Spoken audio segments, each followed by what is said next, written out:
যখনই শুনি দেখছি নাম ডাকছে। কে ডাকছে বৌমা? কই কেউ ডাকছে না তো। শুনলাম যে বললে যেন কে ডাকছে। এমনিতে বলে কানে শোনে না, এটা ঠিক শুনেছি। ও তাহলে হয়তো আপনার ছেলে ডাকছে। ওর কথা বাদ দিন তো মা। সিরিয়াস সিরি তুমি এখানেই তো পারি মা। ইচ্ছা করে ভেঙে দিলে এত পুরো বাড়ি, ইলেকট্রিকের লাইনটাও ঠিকঠাক নেই, এসি লাগানো অনেক হ্যাপা। ম্যাডাম তাছাড়া ইলেকট্রিকের ছেলেটাকে না দেখেও ছিলাম, ও সব দেখে দেখে বলল এসি লাগানো যাবে না, শর্ট সার্কিট হতে পারে। ওপরের ঘরে তো আরো বড়, আপনার ছেলে সারা রাত গরমে হাঁস সকালে উঠে কি যে কষ্ট। আর আপনার নাতি নাতনিদের কথা সেটা তো ছেড়ে, সারা রাত এই গরমের মধ্যে বসে আমাকে হাত পাখা দিয়ে হাওয়া করতে হয়। সিলিং ফ্যানের হাওয়া বড্ড গরম না। সবই তো বুঝি মা। আজ 2 বছর হলো তোমার শ্বশুর আমার মাথায় সব চাপিয়ে দিয়ে দিব্যি উপরে চলে গেল। আমি কি করি বলো তো? কেন আপনি তো পারেন। আর জামাই বাবু এই বাড়ি জমি নিয়ে প্রমোটিং করতে চেয়েছে। কতবার এই কথা আপনাকে বলেছি, বলেনি বলুন। এখন পুরো বাড়ি কবে ভেঙে চুরে করে দাঁড়িয়ে কোনো ঠিক সারাতে গেলেও অনেক টাকা দরকার। জামাই বাবু বলেছি দুটো ফ্ল্যাট দিবি, সঙ্গে নগদ টাকাও দিবি, একদম লেটেস্ট ডিজাইনের ফ্ল্যাট। ও রাজি হয়ে যান না। এত বড় বাড়ি, এত এত জায়গা জমি, আর দারুণ করলো এই জায়গাটা। টাকাও তো পাচ্ছেন মা। কত টাকা বৌমা? সুন্দর করলে তো হাততালি তো দিবি বলেছি। মোটে 4 লাখ। এখনকার বাজারে 4 লাখ কোনো মূল্য আছে? তা জামাই বাবু তো কতবার এই নিয়ে আপনার সাথে আলোচনায় করতে চেয়েছে, আপনি তো রাজি হচ্ছেন না। এত বড় বড় ঘর, এত জায়গা জমি, এত বড় দালান, তাতেই জিনিসপত্র রেখে কুলোতে পারো না। আর নদে দুটো ফ্ল্যাট, কি করে ম্যানেজ হবে শুনি? কেন এই বয়সে কি আমরা আপনাকে একা একটা ফ্ল্যাটে ফেলে রাখবো না? আপনি না না এমনি একটা ফ্ল্যাটে থাকবেন। পুরোনো আলমারি, চারচারটি সোফা সেট, কেস, ওগুলোর উপর আপনার বড্ড মায়া। জানি তো ওগুলো আপনার রুমেই রাখা হয়েছে।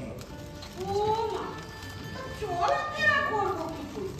এই বয়সে আবার এত কিসের চলাফেরা বাবা?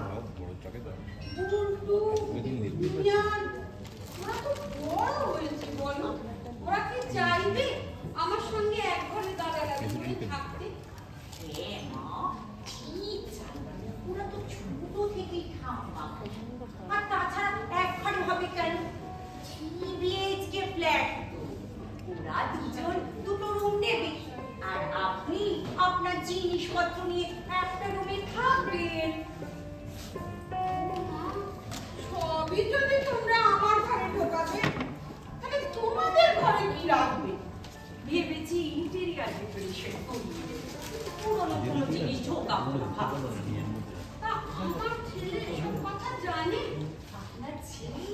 হ্যাঁ জানি তো, ওই তো বলছিল গ্যাস যে টাকাটা পাওয়া যাবে সেটা ছেলের এডুকেশন পারপাস রাখতে হবে।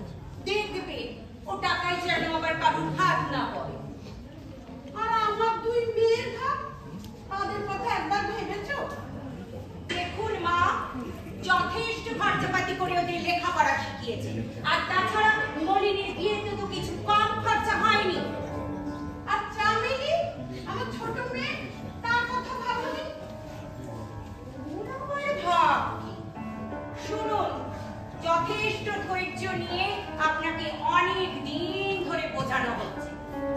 অথচ আপনি কিছুতেই বুঝছেন না।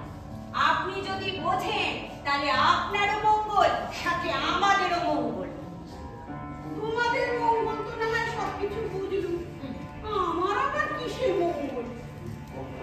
মা, আমার জামাই বাবু ভালো মানুষ, তাকে নিয়ে ভাবছি না, কিন্তু সে তো একা নয়, তার তো পার্টনারশিপ ব্যবসা। তার পার্টনার লোকটি কিন্তু সুবিধের নয়। খুন খারাপিতে তার নাকি হাত কাঁপে না। একবার যখন তার নজরের বাড়ির উপর পড়েছে, এই বাড়ি সে নিয়েই ছাড়ে। এই তো ছেলে মেয়ের পরীক্ষা হয়ে গেলে আমি কল এনেছি বাবার বাড়ি যাবো। আর আপনার ছেলে সেই কোন সকালবেলায় উঠে অফিস চলে যায়, ফিরতে ফিরতে কত রাত। সারাটা দিন এত বড় নির্জন বাড়িটাতে আপনি একা। এই তো সে কাশবাতে এক নির্জন ফ্ল্যাটে এক বৃদ্ধা কি মর্মান্তিক ভাবে খুন হয়ে গেল। ও বাবা, সে কি কথা বৌমা? খুন? হ্যাঁ মা, ও মা, ওই যে শুনে একদম শুরু হয়ে গেছে। কথা বুঝতে পারছি না। এক্ষুনি বলবে এটা কোথায় ওটা কোথায়। এদের জ্বালা তুমি আর আমি পারি না বাবু। দাঁড়া আসছি, দাঁড়া দাঁড়া বাবা, সত্যি আর পারি না। তাই বলছিলাম মা, আপনি একটু সাবধানে থাকবেন। আর যে কথাটা বললাম সেটা ঠান্ডা মাথায় একটু ভেবে দেখবেন।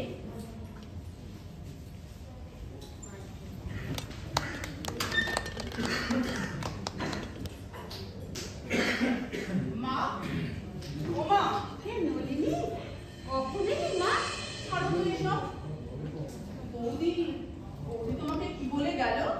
সাবধানে থাকবেন, ভেবে দেখবেন। এসব কি শুনছি মা? কি শুনছিস? পরিষ্কার করে বল।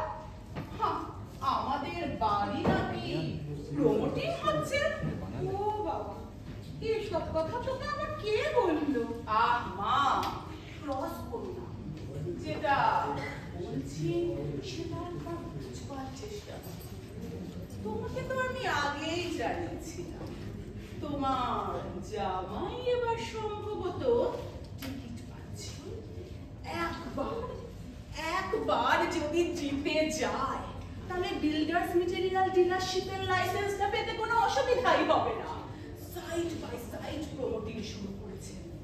আর তুমি কিনা তোমার জামাইকে ছেড়ে বৌমার জামাই বাবুকে দিচ্ছ জমি বাড়ি?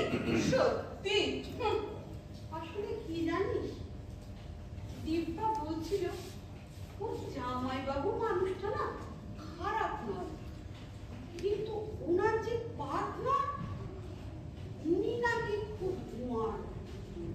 যে জমি বাড়ি একবার ওনার নজরে আসে সেটা উনি না নিয়ে নাকি কিছুতেই ছাড়েন না। এত বড় বাড়ি, নির্জন দুপুর, আমি তো একাই থাকি বল, ভয় তো লাগে। অতই সোজা। তোমার জামাই কি এবার টিকিটটা এমনি এমনি পাচ্ছে নাকি? মাসুম ভাই না, তারও আছে। সে তোমাকে ছেড়ে কথা বলবে ভেবেছ? সে জানি না, জামেলিও তো ন্যায্য হক আছে এই সম্পত্তি পাওয়া। হ্যাঁ, বলছো কি এসব? যে মেয়ে পরিবারের মুখে চুনকালি মাখিয়ে দিয়ে পাড়ার চা চপ ঘুগনিওয়ালার সাথে পালিয়ে যায়, তুমি তাকে দেবে সম্পত্তির ভাগ। আচ্ছা, বাবা থাকলে তোমার এই আবদার চলতো? সে যে যাই বলুক, আমি তো মা, আমি কখনো পারি কোনো সন্তানকে তার সম্পত্তি থেকে বঞ্চিত করতে? শুনেছি জামাই নাকি একটা ওর স্কুলের মাস্টার হয়েছে, ওদের একটা ছোট্ট ফুটফুটে মেয়েও হয়েছে। নাটক থেকে বুঝেছি দেখি না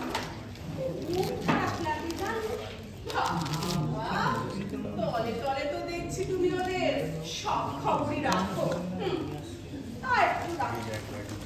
ওই কাজের লোকের মেয়েটার মুখ থেকে যতটুকুরা শুনতে থাকে। দোকান করে জামাই কি করে মাস্টারি পেল খুব জানতে ইচ্ছা করে। তুই জানিস কিছু? খুব জানি। ওই তো গোপালের বাড়িতে তো যাতায়াত ছিল ওদের।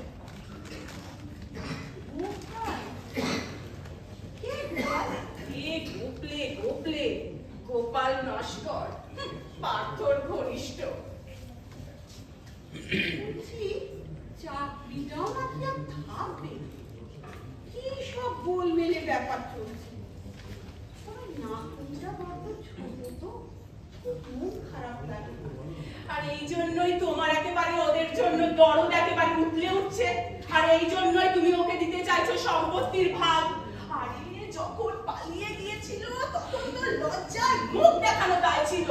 পাড়া প্রতিবেশী আত্মীয় স্বজন, তোমার স্কুল, বাবার অফিস, সব জায়গাতে এক প্রকার পালিয়ে বাঁচতে। আর আজ তুমি ওকে দিতে চাইছো সম্পত্তির ভাগ। আরে ন্যায্য তো পেতেই পারে।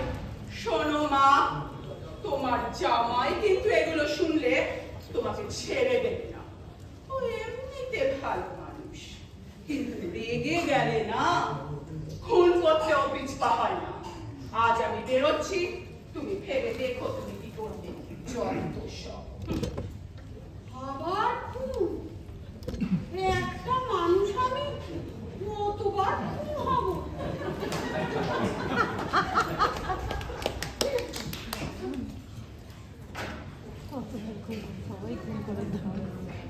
কি ঠাম্মা মনে আছে তো? গ্রাউন্ড ফ্লোরটা কিন্তু পুরোটাই আমার চাই। জিম করবো, gym, unisex gym. Complex complete হতে হতে জিম ইনস্ট্রাক্টর কোর্সটা কমপ্লিট করে নেবো। ব্যাস, ইয়াহু!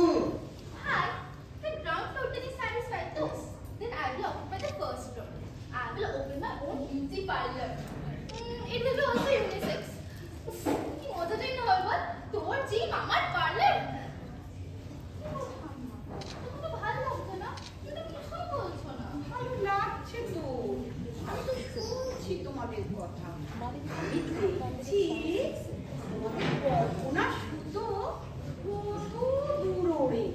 ঠাম্মা, তুমি কিন্তু আমার জিমের উদ্বোধনের ফিতে কাটবে। হ্যাঁ, আমারও পার্লার উদ্বোধন ফিতে তুমি কেটো। হ্যাঁ নিশ্চয়।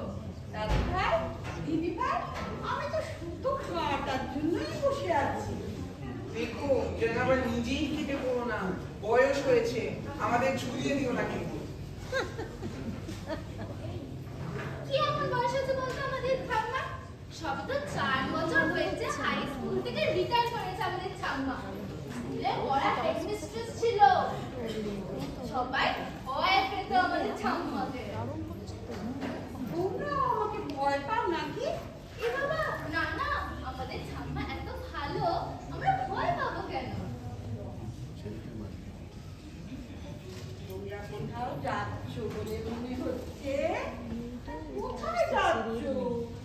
আর ছুটি তো ঘরে বসে বসে বেকার সময় নষ্ট করবো নাকি?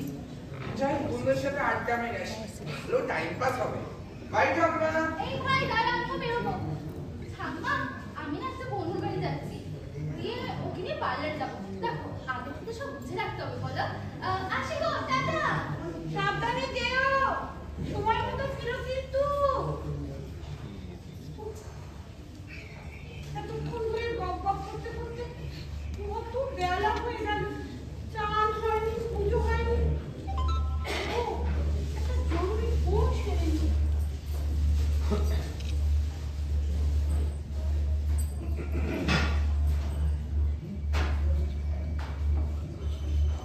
এর নাম মা ঠাকুরা, কেমন আছে? আরে আপনার তো স্যার, আমি আপনার ছোট জামাই কুলে। আপনার কাছে রুমাল হবে? আরে শাড়ির আঁচল হলেও চলবে। ছোট জামাই, হ্যাঁ। শাড়ির আঁচল, রুমাল। রুমাল দিয়ে তুমি কি করবে? তাছাড়া আমার রুমাল তোমাকে দেবই না কেন? ব্যবহার করতে দিতে হবে না। আমি তো আপনার জন্যই বলছি, আমার একটু হাঁচি কাশি হয়তো।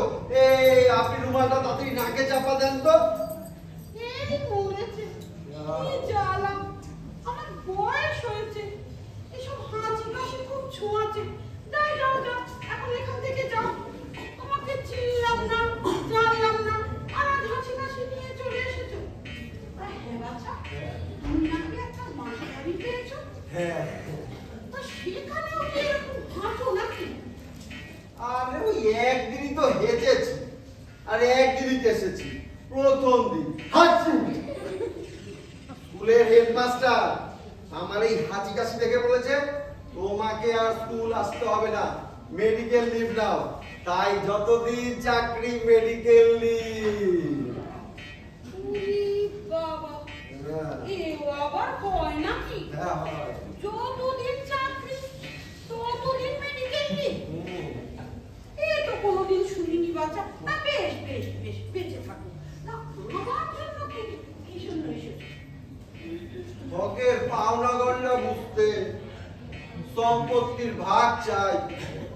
বললাম বাড়িতে প্রমোটার এসেছে, তা বেশ ভালো। হাঁচু, আমার একটা দোকান ঘর চাই, রুটির দোকান দিব। হাঁচু, হ্যাঁ, 3খানা ফ্ল্যাট চাই, সাথে গ্যারেজ। হাঁচু, আর বেশ কিছু ক্যাশ টাকা চাই, তাহলেই হবে। এত কম চাহিদা তোমার? হ্যাঁ, তা তুমিও কি বাচ্চা খুন করো নাকি? হিসাব না মিললে মাথাটা তো গরম হবে। আমার আবার মাথাটা গরম হলে হাঁচি কাশিটা আমার একটু বেড়ে যায়। এবার তখন কি হবে এখন কি করে বলবো? হিসাব কিন্তু আমি কড়াই গন্ডায় বুঝে নিব মা ঠাকুর। সে হবে কোন বাচ্চা, এখন তুমি যাও। আমার চান পুজো কিচ্ছু হয়নি, কত বেলা হয়ে গেল, কখন কি করবো? ঠিক সময় সব করার অভ্যাসটা আবার ছাড়েন তো মা ঠাকুর। কখন অসময় অবেলায় কি ঘটে তার তো কোনো ঠিক নেই। তা ছোট মেয়ের বিয়েতে তো আর খরচাপত্র করতে হয়নি, এবার ওই খরচাগুলো একটু পুষিয়ে দিয়ে চললাম মা ঠাকুর। কথাগুলো মনে থাকে জানো।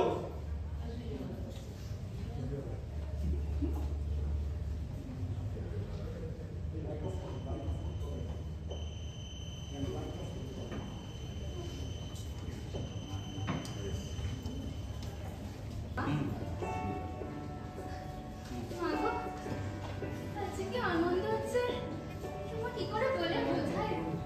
আজ এতদিন পরে আমাদের সবার ট্রেন ফুলকি হতে চলেছে। ঠাম্মা যে কি ভালো। আরে তারা একটু অপেক্ষা কর, তোর ঠাম্মা কেন ডেকেছে দেখি। কেন আবার ডাকবে? বাড়ি প্রবলেম হবে এই জন্যই ডেকেছে সবাইকে। তোমার শুধু শুধু উল্টো পাল্টা ভাবনা। মা, ভাই ঠিকই বলেছে। দেখো ঠাম্মা ঠিক আমায় দেখে শুয়েছে। দিদিভাই তুমি পার্লার খুলবে তো? তোমার ঠিক কত বড় স্পেস দরকার বলো? মামা আমরা জিজ্ঞেস করছি কি বলবো, ঠিক কত বড় স্পেস দরকার? First of all type of hair treatments, body massage, body spa আর ব্রাইডাল মেকআপ তো খুবই ইম্পর্টেন্ট। আর একটা বিশাল কসমেটিক সেলস শোকেস বসাবো। আমি যে কি এক্সাইটেড। মামা বলো না আর কি করলে ভালো হয়? বেশ কি রে ভাই বলতে পারিস? আইডিয়া দে না। বাবা, আমি আমার জিম নিয়ে ভেবে মরছি। It needs a large space. তোর জিম ব্যাপারটা নিশ্চয়ই ধারণা আছে। ইতনা সারি instrument, how could I manage?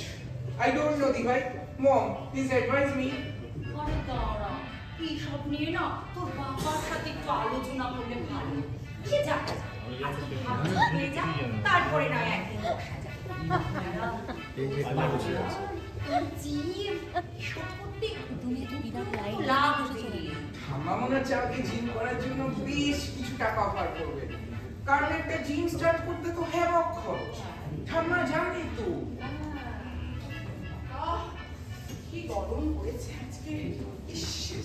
এত লেট করলো না। উফ। এই তুই এখানে কি মতলবে? আরে তোমারও যা ধান্দা, আমারও তো একই ধান্দা, হকের ভাগ চাই। হকের ভাগ? তোর আবার কিসের হকের ভাগ রে? তা তিনি এলেন না নিজের হকের ভাগ বুঝে নিতে, তোকে পাঠিয়েছে, লজ্জাও করে না। এই তুমি কার কথা বলছো? ওই চামেলির কথা?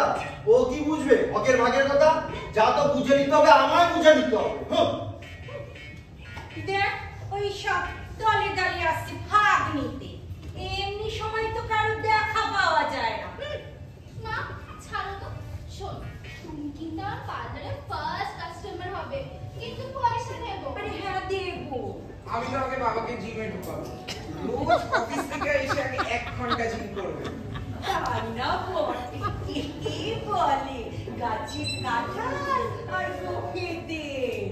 এদিক ভাই, তুই মার কথা ছাড় তো। ঠাম্মা আমাকে জিম করার জন্য কিছু টাকা দিলে আমি বেশ কিছু মেশিনারিজ কিনে ফেলবো। তোকে টাকা দিলে আমি ছেড়ে দেবো নাকি? পার্লার করতে খরচা কম। না দেখ দেখ লোকের জিভ দেখ ইয়া লম্বা। ফ্যামিলিতে মনে আর কেউ নেই, ওরাই সব নেবে বাড়ি ঘর সম্পত্তি। হ্যাঁ। আরে তুমি দেখতে থাকো, मैं हूं না। আরে দাঁড়া দাঁড়া দেখি কিরকম ভাগঝোক হয়, তারপরে তো সব হবে। শোন ভাই, আমি কিন্তু আগে থেকে আমার সমস্ত ফ্রেন্ডসকে ইনভাইট করে রেখেছি ওপেনিং ডের জন্য। আমি তো বন্ধুদের টিম ডিটেল সব বলে রেখেছি, শুধু ডেটটা ফিক্স হলে ব্যাস বলে দেবো। কি মজা চাই না হয় বল। শোন, আমরা কিন্তু বিশাল লাইট লাগাবো, বক্স বসাবো। উফ, তোর জিম আমার পার্লার।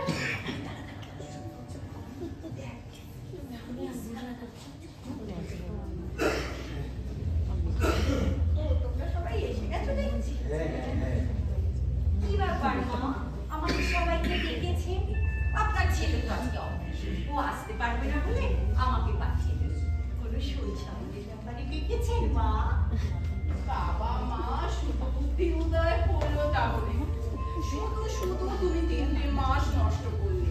আরে এতদিনে তো বাড়ি ভাঙার কাজ অবধি শুরু হয়ে যেত।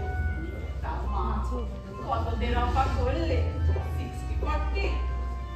তুমি কিন্তু 100 ভাগ নিশ্চিন্তে থাকতে পারো। তোমার জামাই কিন্তু তোমাকে ঠকাবে না। ও আজকে আসতে পারলো না, কিন্তু আমাকে বলে দিয়েছে নিউট্রিশনের সার্টিফিকেটটা নিয়ে যেতে। ওটা একটু পাঠিয়ে দিও তো মা। মা, আমি কিন্তু আমার জামাইবাবুকে আসতে বলে দিয়েছি। একটা সাইট দেখতে গেছে, সেখান থেকে সোজা এখানে চলে আসবে। জামাইবাবুর কাজ দেখলে বুঝবে এত ভালো কাজ করে আমার জামাইবাবু। যত সামান্য এই কাজ হাতেই নিত না। নেহাত আমার কথা ভেবতে পারছে না, তাই নিচ্ছে। বৌদি, তোমার সাহস তো কম না। আমি এখানে উপস্থিত, তুমি আমাকে টপকে তুমি তোমার জামাইবাবুর কথা এখানে বলছো? তোমরা চুপ করবে? এই তো এই, একটু ধৈর্য ধরো না। দেখো না আমি কাকে কি দিচ্ছি না দিচ্ছি সবই জানতে পারছি।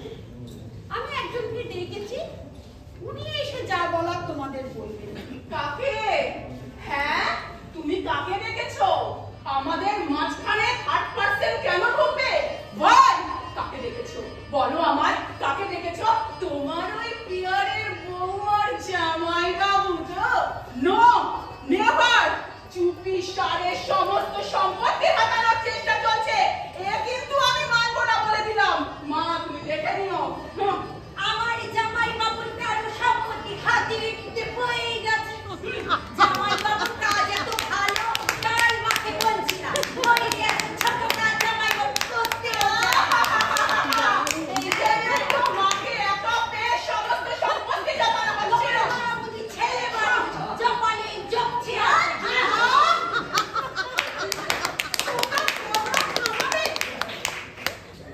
আজ 2 বছর হলো তোমাদের শ্বশুর আমাকে ছেড়ে চলে গেছে। তার মৃত্যুর পর থেকে আমি লক্ষ্য করছি তোমরা প্রথমে এড়িয়ে বেরিয়ে তারপর সোজাসুজি আমাকে থ্রেট করছো, যাতে এই জমি বাড়ি আমি সব কিছু প্রমোটারের হাতে তুলে দিই। তোমাদের লোভ, হিংসা আর নিজ মানসিকতার পরিচয় পেয়ে আমি একেবারে স্তম্ভিত। তার মৃত্যুর পর থেকে আমি শোক করার অবসরটুকু পাইনি। তোমরা সকলে মিলে আমাকে ভয় দেখাচ্ছ, পরোক্ষে তোমরা আমাকে মৃত্যুর ভয়ও দেখাচ্ছ। কিন্তু আর এবার আমার পালা। এখনো যদি আমি সবকিছু তোমাদের না জানাই তাহলে অনেক দেরি হয়ে যাবে। আমি একজনকে ডেকেছি, নিয়ে আসবেন, সমস্ত কিছু তোমাদের বুঝিয়ে দেবে। তোমরা শোনো, অপেক্ষায়।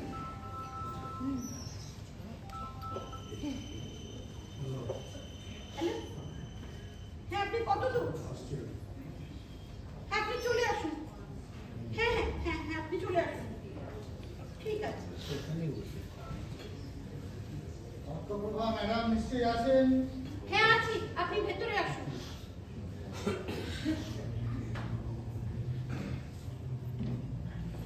তোমাদের সবার সঙ্গে পরিচয় করিয়ে দিই। ইনি হলেন অ্যাডভোকেট মিস্টার গুপ্ত, আমার স্কুলে লিগাল অ্যাডভাইজার। যা কিছু বলার উনি তোমাদের বলবেন। তোমরা সবাই শুনো। ম্যাডাম, আমার আজকে তো একটু তাড়া আছে, আমি সোজা এখান থেকে ছুটে যাব। যাও, আপনার তো কাগজপত্র সবই রেডি, সই-সাবুত, রেজিস্ট্রেশন সবই হয়ে গেছে। এখন বাকি আছে শুধুমাত্র আপনার হাতে কাগজপত্র তুলে দেওয়া। ওই হলো আপনার কাগজপত্র। হ্যাঁ, আপনি শুরু করুন, আপনি পড়ুন, ওরা সবাই শুনুন। ঠিক আছে, তাহলে আমি পড়ে শোনাই আপনাদেরকে। শুনুন তাহলে মন দিয়ে। এত দ্বারা উপস্থিত সবাইকে জানানো হইতেছে যে শ্রীমতী অর্থপ্রভা সান্যাল স্বর্গত শিবানন্দ সান্যালের ধর্মপত্নী সজ্ঞানে স্বেচ্ছায় কোনো প্রকার চাপ বা কোনো প্রকার বিধি প্রদর্শনের দ্বারা পরিচালিত না হইলে একটি রেজিস্ট্রিকৃত শর্তাধীন দানপত্রে অর্থাৎ কন্ডিশনাল গিফট ডিডে এই মর্মে স্বাক্ষর করিয়া তার সোপার্জিত যাবতীয় স্থাবর সম্পত্তি সরকার স্বীকৃত অনাথ বাল আশ্রমকে অর্পণ করিয়াছে। হ্যাঁ, দানপত্রে উল্লিখিত শর্তগুলি হইল, প্রথমত এই বসত বাটির চারিপাশে যে ফাঁকা জমি আছে তাতে প্রচুর পরিমাণে নানা রকম ফুল ফলের বৃক্ষরোপণ করে তাদের সুষ্ঠু রক্ষণাবেক্ষণের বন্দোবস্ত করতে হবে। এই বসত বাটি 25 জন প্রকৃত অনাথ বালিকার মাথা পূজার ঠাঁই হবে। আর তৃতীয়ত, যতদিন অর্থপ্রভা বেঁচে থাকবেন ততদিন তিনি এই বাড়িতে স্বাচ্ছন্দ্যে বসবাস করবেন এবং তার শারীরিক ও মানসিক নিরাপত্তা নিশ্চিত করতে 24 ঘন্টা প্রহরী বন্দোবস্ত করতেই হবে, কারণ তার জীবন বিপন্নতা। এক্ষণে এই দানপত্রের দরুন এই বাড়ি জমির পূর্ণ সত্ত্বাধিকারী অনাথ বাল আশ্রম। হ্যাঁ ম্যাডাম, এই আশ্রমের ট্রাস্টি বোর্ডের নোটিশ মোতাবেক এই বাড়িতে বসবাসকারীদের এই বাড়ি এবং খালি জমিতে তাদের কোনো অধিকার নেই। আগামী 30 দিনের মধ্যে তাদের কমার এই স্থান পরিত্যাগ করার নোটিশ জারি করা হবে, অন্যথায় তাদের বিরুদ্ধে আইনানুগ ব্যবস্থা নেওয়া হবে। তাহলে এই রইল ম্যাডাম আপনার কাগজপত্র। আমি তাহলে আসি।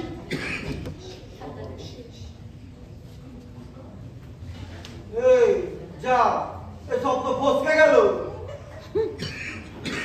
আশা করি তোমরা সবাই বুঝতে পেরেছো ওনার বক্তব্য। আপনি কি করলেন মা? সব ভাসিয়ে দিলেন।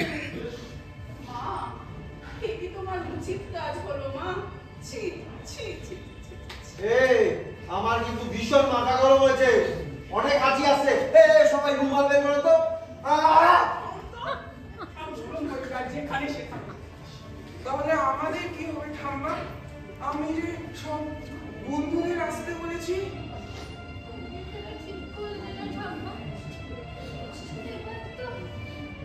বন্ধুদের কাছে আমাদের মুখ রইল না, আর আমাদের সবার স্বপ্ন থেকে চুরমার হয়ে গেল।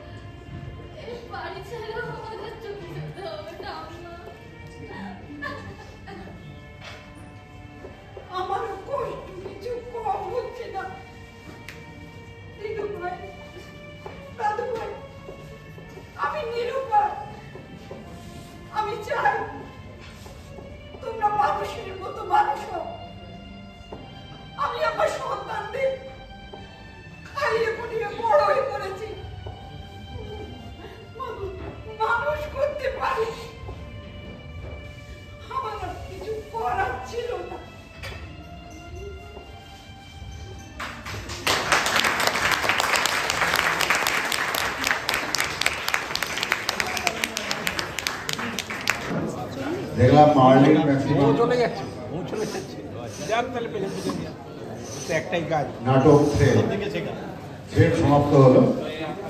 রচনা এবং বন্দ্যোপাধ্যায়। আমরা একটু কুণাল সেনগুপ্তকে ডেকে নেব, কুণাল একটু মঞ্চে আসবেন।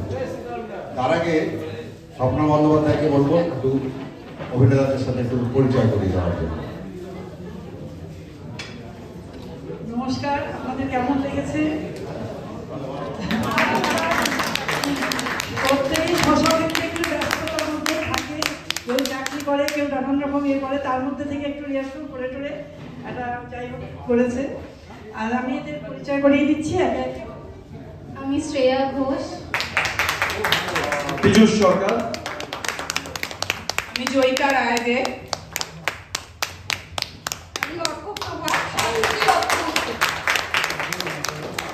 আমি অর্পিতা দিব্যা।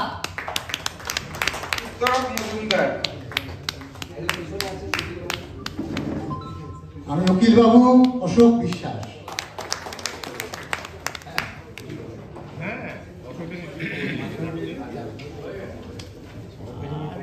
এখন তাদেরকে পুষ্পস্তবক এবং মন্ত্র দিয়ে বরণ করে নিচ্ছে কুণাল সেনগুপ্ত। একটা জোরে করতালির মাধ্যমে আমরা একটা সুন্দর নাটক দেখলাম। পার্লামেন্ট প্রচেষ্টার একটাই উদ্দেশ্য নাটকের প্রসার। এতগুলো স্কুল এবং আবাসন আমাদের সাথে যুক্ত হয়েছে, তার জন্য তাদেরকে অভিনন্দন। আমরা এখন ডেকে নেব সুকুমার দাকে।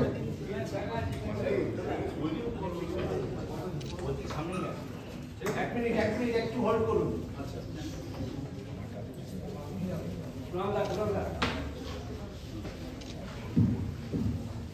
নাটকটা কিন্তু স্বপ্নাদি লেখা, পরিচালনা তারই। ওনার অনেক বই আছে, অনেক গুণী মানুষ।